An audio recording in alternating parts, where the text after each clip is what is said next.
गोस्वामी तुलसीदास जी महाराज चारों घाटों की कथाओं को समेटते हुए श्री रामचरितमानस जी में 7 कांड की रचना करते हैं। कितने कांड? 7 कांड। नाम याद है आप लोग को?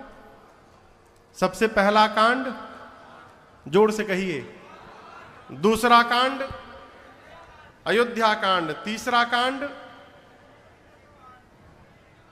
अरण्य कांड। चौथा कांड किष्किंधा कांड। पांचवा कांड सुंदर कांड। ये सबको याद होगा। छठा कांड लंका कांड और 7वें कांड का नाम है उत्तर कांड। महापुरुषों ने अनेक प्रकार से भाव रखा है। 7 ही कांड क्यों लिखा?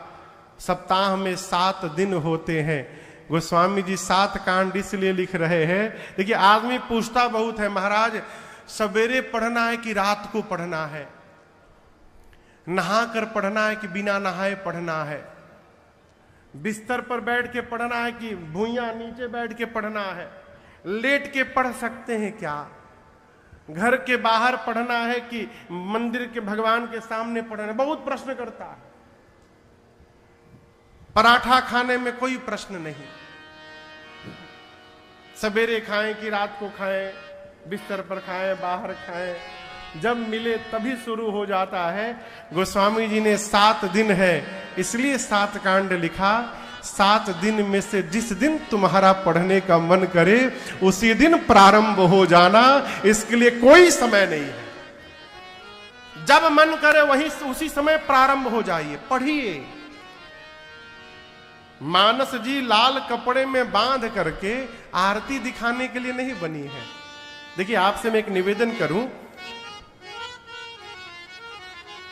श्री रामचरितमानस जी को पुस्तक समझने का अपराध न करिएगा।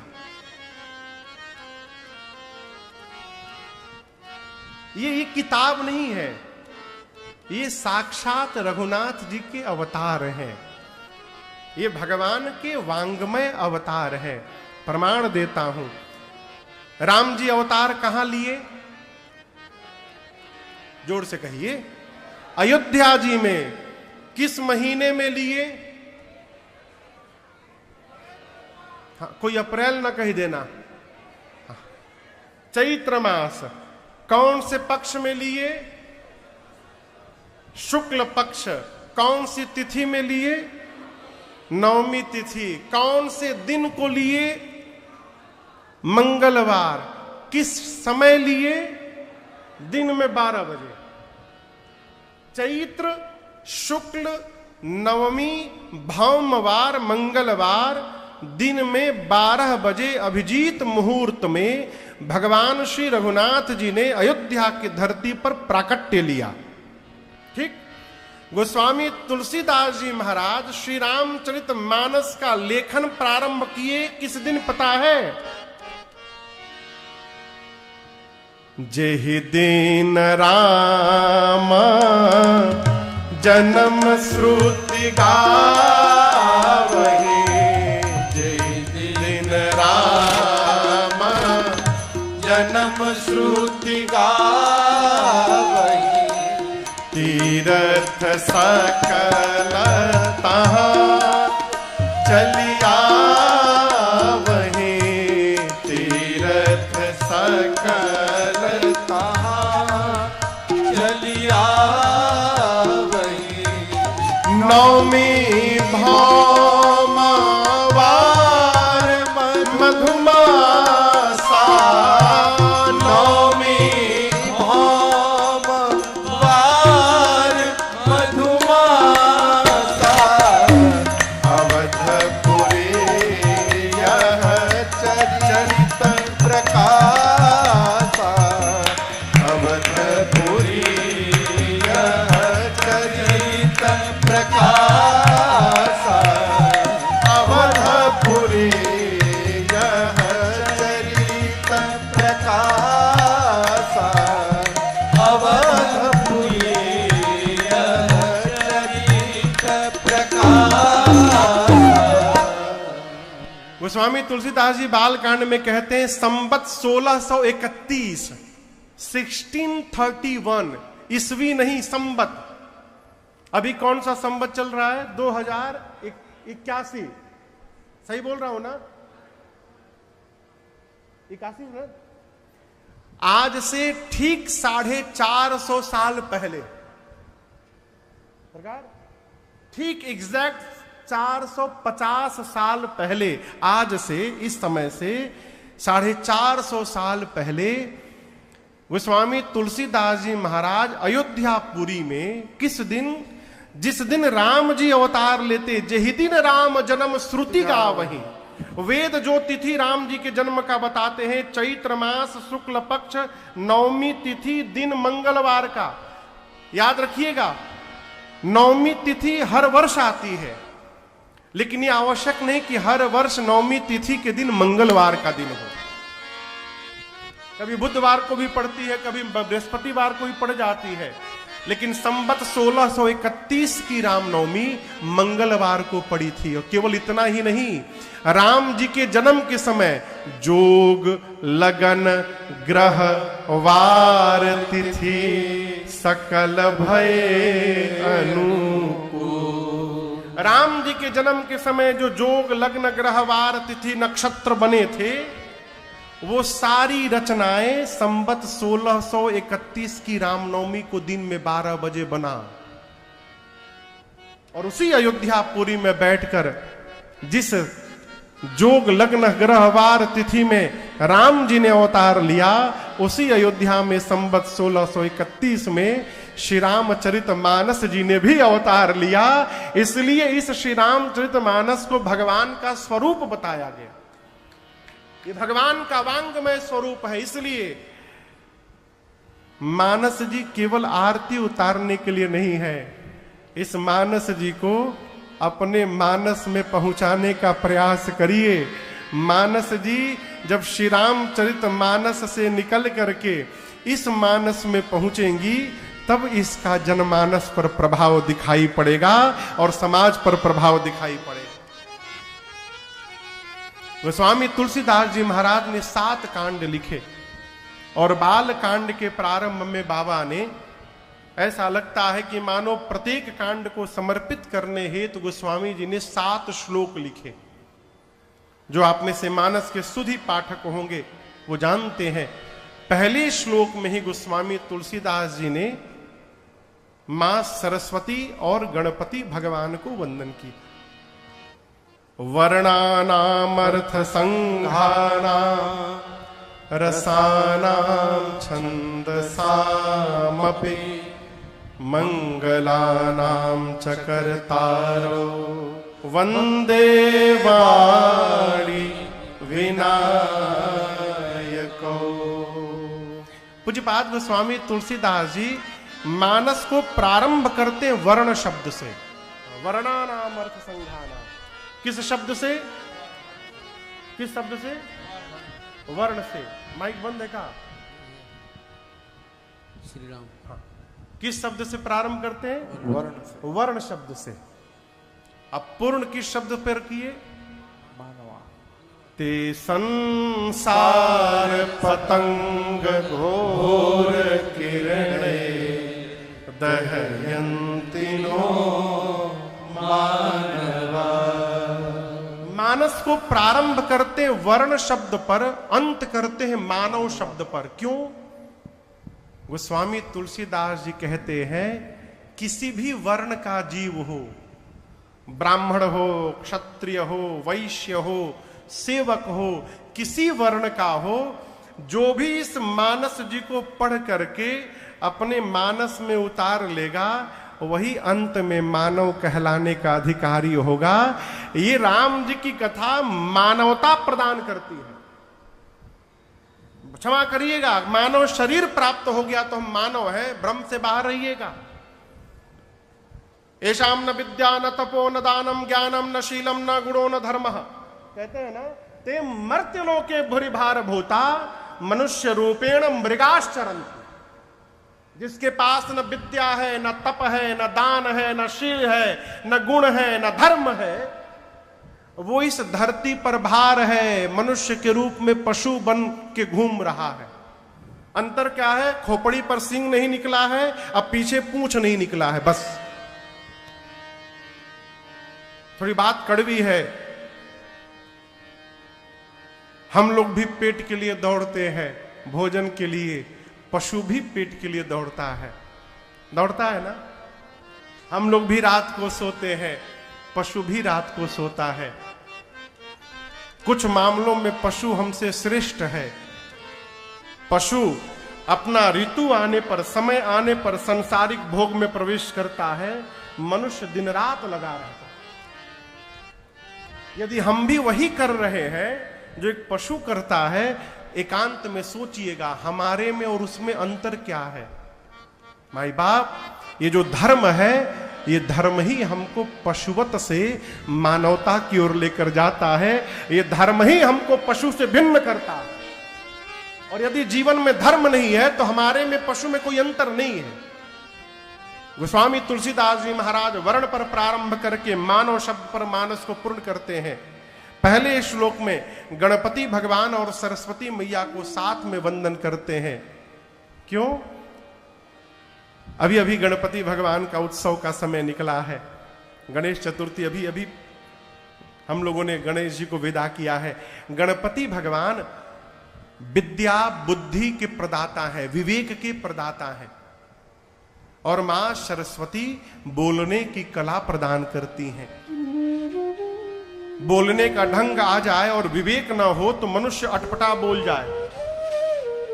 और कितना भी विवेक क्यों ना हो, बोलने का ढंग ना हो तो उस ज्ञान का, उस विवेक का कोई अर्थ नहीं है। गोस्वामी जी ने एक साथ मां सरस्वती और गणपति को वंदन किया। क्यों? आप दोनों एक साथ मिलकर मेरे पर कृपा करें, जिससे मैं इस ग्रंथ की रचना पूर्ण कर सकूं।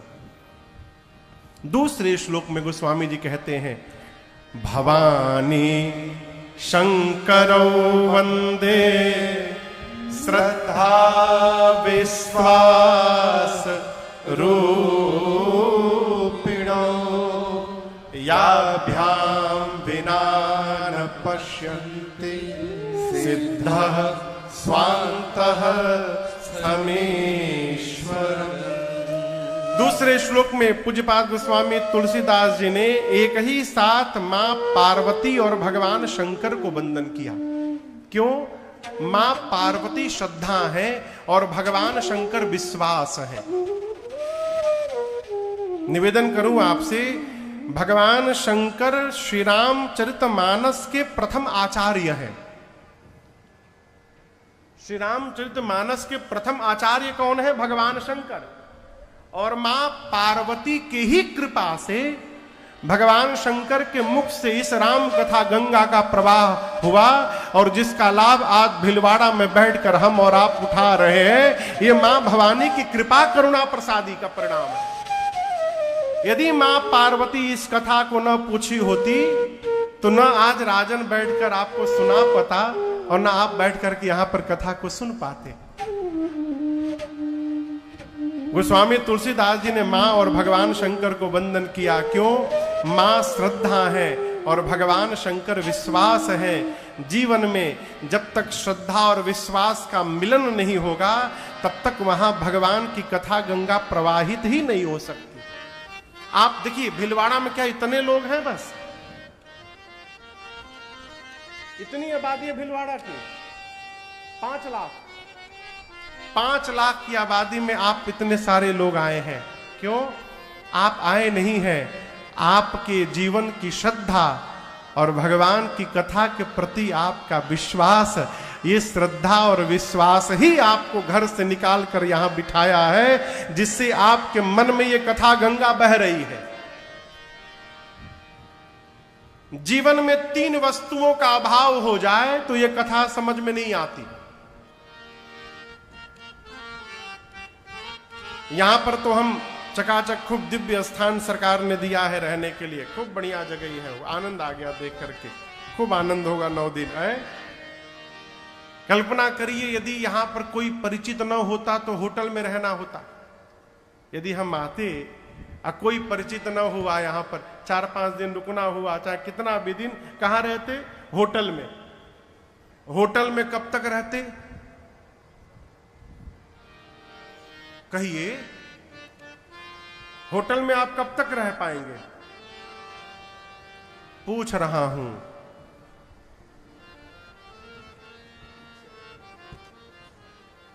जब तक पास में रुपया है, दमड़ी है, तब तक होटल में रहिएगा। जिस दिन पैसा खत्म, कल तक जो सलाम ठोकता था वही सामान लेकर बाहर फेंकेगा। गोस्वामी तुलसीदास जी कहते हैं ये जो रुपया है ना, इसको संबल कहते हैं। जे श्रद्धा संबल रहिता, दूसरा नहीं संतन कर तीन कहूं मानस अगम अति, तीसरा जिनहि न प्रिय रघुना। जिस मनुष्य के पास श्रद्धा की पूंजी नहीं है, जिसके जीवन में संतों का संग नहीं है, और जिसको रघुनाथ जी के चरणों में प्रेम नहीं है, वो कितना भी ज्ञानी क्यों न हो जाए, कथा पंडाल में आने के बाद भी उसको कथा समझ में आने वाली नहीं है। अब इन तीनों में किसको प्राप्त करना है? श्रद्धा को। किसको प्राप्त करना है? श्रद्धा को। जीवन में श्रद्धा को जन्म दिलाइए, भाव में। श्रद्धा यदि होगी तो संत को ढूंढना नहीं पड़ेगा, श्रद्धा ही संत के चरण तक पहुंचा देगी। और संत चरण की प्राप्ति होगी तो कथा सुनते सुनते एक दिन अनंत के चरणों में प्रेम की प्राप्ति हो जाएगी। ये श्रद्धा ही सबसे परिपूर्ण कर देगी। इसलिए गोस्वामी तुलसीदास जी महाराज ने दूसरे श्लोक में भगवान शंकर और मां पार्वती को वंदन किया। तीसरे श्लोक में भगवान शंकर के गुरु स्वरूप को वंदन किया। वंदे बोधमयम नित्यम गुरुम शंकर रूपिणम यमाश्रितो हि वक्रोपि चंद्रः सर्वत्र वंदते। कहते हैं गोस्वामी जी, जिस शंकर भगवान की शरण में आने के बाद टेढ़ा चंद्रमा भी जगत वंदनीय हो गया, ऐसे भगवान शंकर को मैं बारंबार वंदन करता हूं। चौथे श्लोक में आदि कवि बाबा वाल्मीकि और श्री हनुमान जी को वंदन किया। पांचवें श्लोक में जगत जननी मां जानकी को वंदन किया। छठवें में प्रभु श्री राम को वंदन किया। और सातवें श्लोक में गोस्वामी तुलसीदास जी घोषणा करते हैं, मैंने इस ग्रंथ की रचना कैसे की। नाना पुराण निगमागम सम्मतम यद रामायणे निगदितम क्वचिदन्यतो स्वान्तः सुखाय तुलसी रघुनाथ गाथा भाषा निबंध मति मंजुल मातनोति। गोस्वामी जी कहते हैं 4 पुराण, 4 वेद, 18 पुराण, 6 शास्त्र और इसके बाद जितने रामायण हैं सबके सारांश को निचोड़कर मैंने श्री रामचरितमानस की रचना की है। कहने का अर्थ है, देखिए यहां पर एक से एक अद्भुत विद्वत संत चरण यहां पर विराजमान है। आप में से भी कई विद्वान यहां बैठकर कथा श्रवण कर रहे होंगे। हम विद्वान तो है नहीं। एक निवेदन आपसे करना चाहूं, गोस्वामी तुलसीदास जी महाराज ने श्री रामचरितमानस को अवधि में क्यों लिखा? ये गांव की भाषा है, अवधि भाषा। संस्कृत में नहीं लिखा, केवल कांड के प्रारंभिक श्लोकों को ही संस्कृत में लिखा, बाकी पूरी कथा अवधि में है। इस रचना का सबसे बड़ा प्रभाव दर्शन करा रहा हूं। इतनी भीड़ यहां बैठी है, यदि आपसे कहूं कि हमको शिव महापुराण का श्लोक सुनाइए तो गिने चुने लोग मिलेंगे जो सुना सकते हैं। मुझे नहीं याद है। यदि आपसे कहूं कि श्रीमद् भागवत महापुराण का श्लोक सुनाइए, एक श्लोक, तो गिने चुने लोग सुनाएंगे। लेकिन मैं दावे के साथ एक बात कहना चाहता हूं, केवल आप नहीं, पूरी धरती पर जहां जहां सनातनी है, ऐसा कोई सनातनी नहीं होगा माई बाप धरती पर जिसको श्री रामचरितमानस की कम से कम एक चौपाई न याद हो। एक चौपाई कुछ नहीं गाएगा तो ये जरूर गाएगा, ए जी मंगल भावनाय अमंगल हारे, मंगल भावनाय अमंगल हारे, प्रभु सुदशरथ अजिर बिहारी, प्रभु सुदशरथ अजिर बिहारी, प्रभु सुदशरथ अजिर बिहारी। ये चौपाई कितने लोग को याद है पंडाल में? सबको याद है। और एक आनंद की बात बताऊं, ये तो चौपाई थी। श्री रामचरितमानस का एक दोहा कितने लोग को याद है? कम से कम एक दोहा।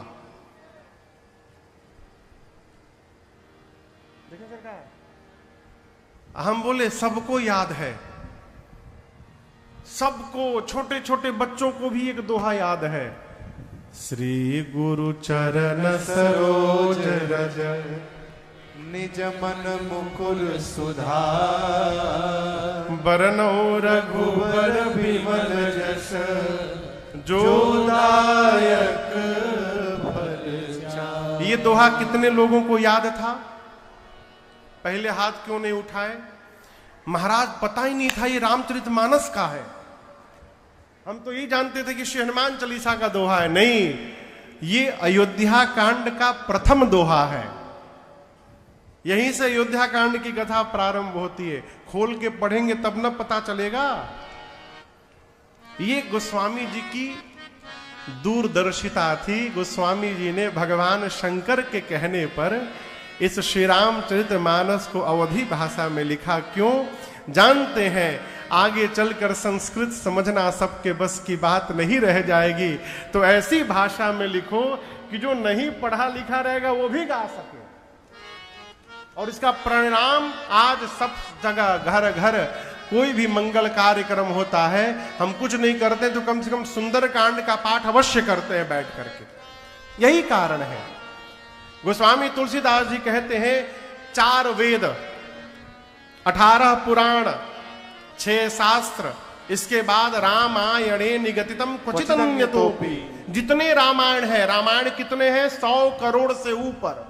रामायण शतकोटि अपारा, चरितम रघुनाथस्य शतकोटि प्रविस्तरम।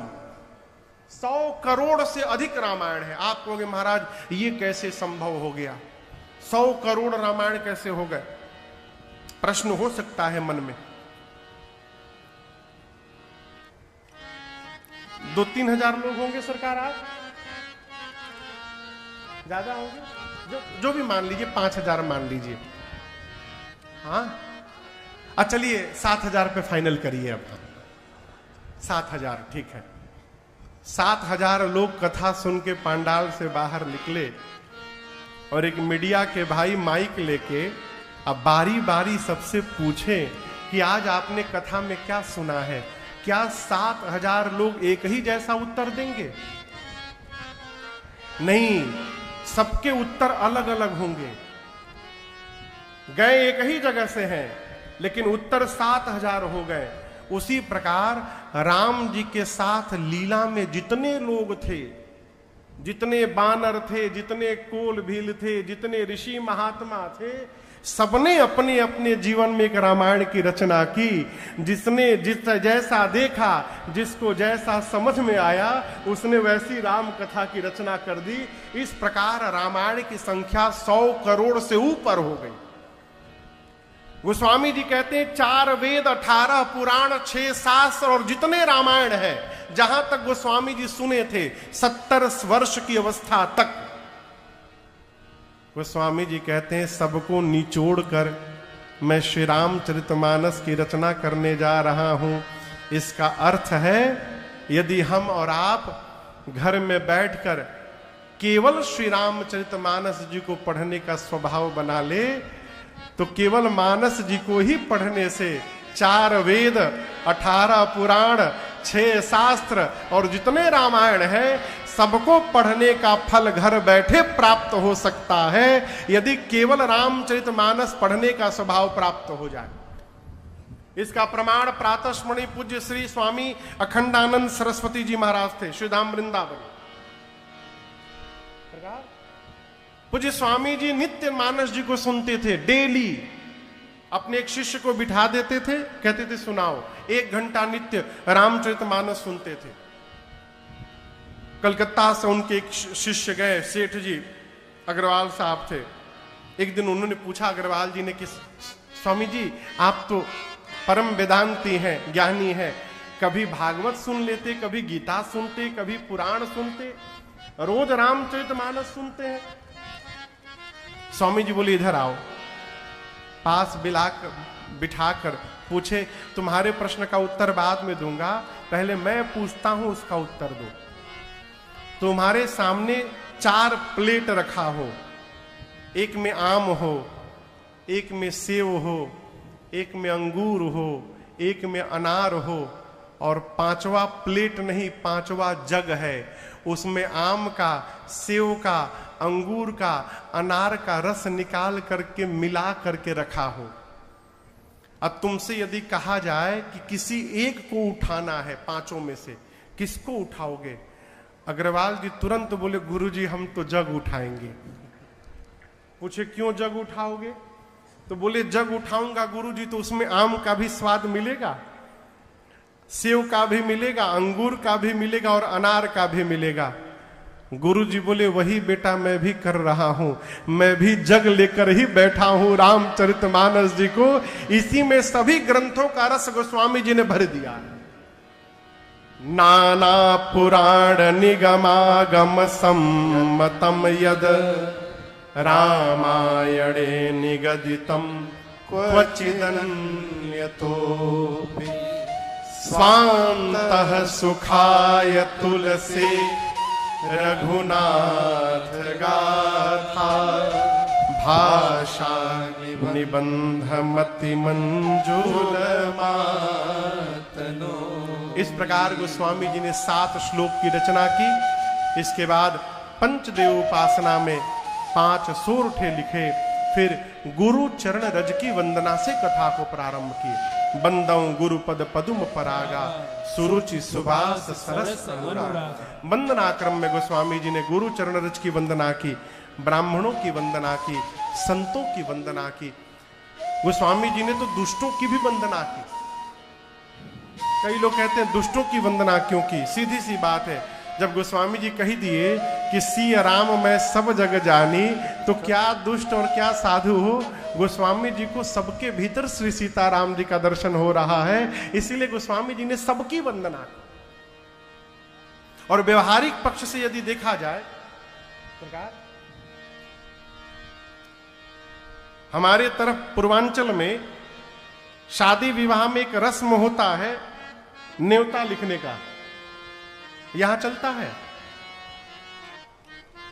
जो लोग भेंट देते हैं, लिफाफा देते हैं, सामान देते हैं, तो उसको डायरी में नोट किया जाता है, अमुक यहां होता है। हाँ।